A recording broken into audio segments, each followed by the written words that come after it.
Real quick, I want you to think about someone you know. Maybe it's a coworker, maybe it's a family member, maybe it's you. They earn decent money. Nothing crazy, but solid. They're not reckless. They're not throwing money away on absurd things. By all accounts, they're a reasonably responsible adult, and yet, every year the number in their account barely moves. There's always a reason. The car needed work, the holidays hit hard, the trip was already planned, and they genuinely don't understand why building wealth feels so impossible when they're doing everything they're supposed to be doing. Here's what nobody told them, and what most financial advice completely ignores. How you handle money has almost nothing to do with math, and almost everything to do with your personality. Financial psychologists have identified 5 distinct money personality types, patterns of thought, emotion, and behavior around money that are deeply wired into who we are, and the research shows that only one of these 5 types consistently builds lasting wealth. By the end of this video, you're going to know exactly which type you are, and if you're not the wealth-building type, I'm going to show you precisely how to shift. So stay with me all the way through. If this is the kind of money psychology content you've been looking for, hit subscribe and give this video a thumbs up right now. It takes a second and it genuinely helps. Let's get into it. Before we go through each type, I need to give you the framework that makes this whole conversation make sense. Most financial advice is built on the assumption that you already think about money rationally. It tells you to spend less, earn more, invest the difference. Clean, logical, and for most people, completely useless in practice. Why? Because your relationship with money isn't logical. It's emotional. It's psychological. It's tied to childhood memories, family dynamics, social identity, and a set of unconscious beliefs that were locked in before you were old enough to have your first job. Now, as I describe each type, be honest with yourself. Most people see themselves in more than one. That's completely normal. What you're looking for is the dominant pattern, the one that shows up most consistently when money gets real. Type 1. The spender. I work hard. I deserve to enjoy my money. You know this person. You might be this person. The spender is not careless, reckless, or stupid. They're actually often one of the most generous, fun, and socially connected people you'll meet. They live fully in the present. They find joy in experiences, in treating people, in having nice things, and there's absolutely nothing wrong with any of that until it systematically prevents wealth from ever accumulating. The psychological engine driving the spender is what researchers call present bias on overdrive, the brain's natural tendency to value today's pleasure over tomorrow's security, dialed up to maximum. For the spender, delayed gratification doesn't just feel difficult, it feels genuinely wrong, like they're punishing themselves for no reason. Now you might be thinking, but I'm not in debt, I'm not irresponsible, and that might be true, but zero debt and zero wealth are not the same thing as financial success. The spender rarely goes backwards, they just never go forward fast enough. The shift. Automate savings and investment before your paycheck hits your checking account. What the spender never sees, the spender cannot spend. Pay future you first, live on the rest. That's the entire fix. Type 2. The worrier. No matter how much I have, it never feels like enough. The worrier is the opposite of the spender and somehow ends up in a very similar place financially, just for completely different reasons. The worrier thinks about money constantly. They check their account multiple times a day. They lose sleep over financial scenarios that haven't happened and probably won't. They are paralyzed by financial decisions because every option feels risky and risk feels catastrophic.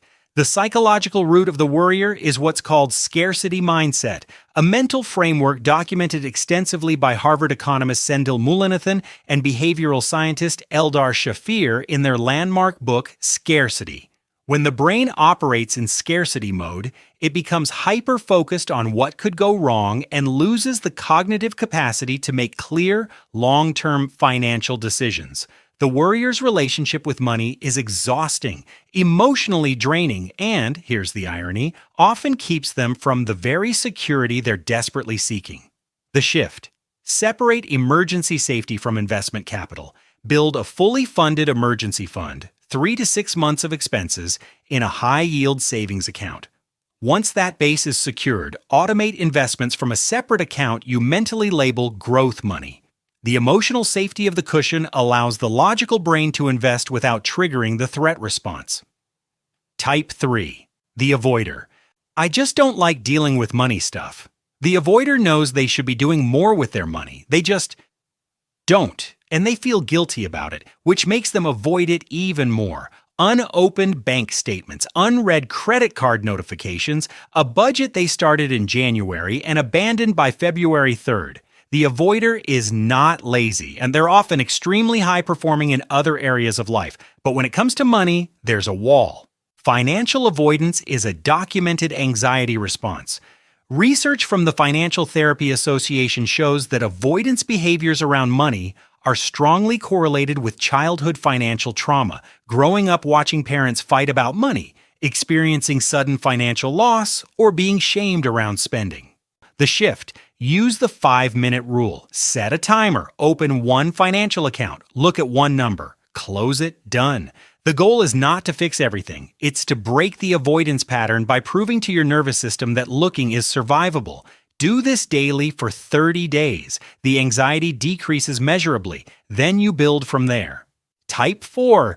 The status chaser. I need to look successful, even when I'm not. The status chaser is the most socially visible money personality and one of the most financially dangerous. They drive the car that's slightly too expensive. They live in the neighborhood that requires them to stretch every month. Their wardrobe, vacations, and lifestyle all signal success, even if the bank account behind that lifestyle tells a very different story. This isn't simply vanity. The status chaser is operating from a deeply human psychological need: social belonging and status signaling. Evolutionary psychology tells us that for 200,000 years, appearing high status within your group was a genuine survival strategy. Your brain is running ancient software in a modern economy, and the results are brutal. Now you might be thinking, I just have standards. There's nothing wrong with wanting nice things. Absolutely nothing wrong with that. The question is not what you spend on. The question is what order you spend in. Wealth builders invest first and lifestyle spends second. Status chasers do it in reverse, and the math over 20 years is devastating. The shift: calculate your status tax. Add up everything you spend monthly specifically to signal success to others. Redirect 50% of that number to investments immediately. You don't have to sacrifice the lifestyle. You have to sequence it correctly. Type 5. The wealth builder. I don't need to look rich. I'm too busy getting rich. The wealth builder is not a personality type you're born with. It is a set of behaviors that anyone can learn. The previous 4 types describe where you currently are. This one describes where you can choose to go. The wealth builder doesn't look like what you expect. They're probably not driving the flashiest car. They don't talk about money constantly. They're not the most aggressive person in the room. What they have, quietly, consistently, is a system, and they trust the system more than they trust their feelings on any given Tuesday. Here's what the research says about what actually separates wealth builders from everyone else. It is almost never income.